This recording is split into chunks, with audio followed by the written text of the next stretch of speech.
Jesus Christ says you'll never be able to work your way into heaven. Heaven is a gift that God gives you. You turn to Jesus Christ. You take responsibility for your own life, for your own decisions, for the wrong that you have done, and you turn to Christ asking Him for forgiveness. Take responsibility for your own life. Face up to the wrong that you've done, and then turn to Jesus Christ asking Him for forgiveness. Put your faith and trust in Him, that He bled and died on the cross for your sin, and He promises to forgive you. He promises to give you the gift of eternal life. And then, because you're genuine in asking for forgiveness, turn away from that wrongdoing.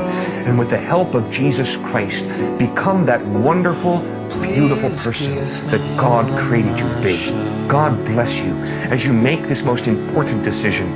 God bless you as you turn to Christ for forgiveness, putting your faith in Him, and then as you go out and live a life of forgiving others. Before it starts to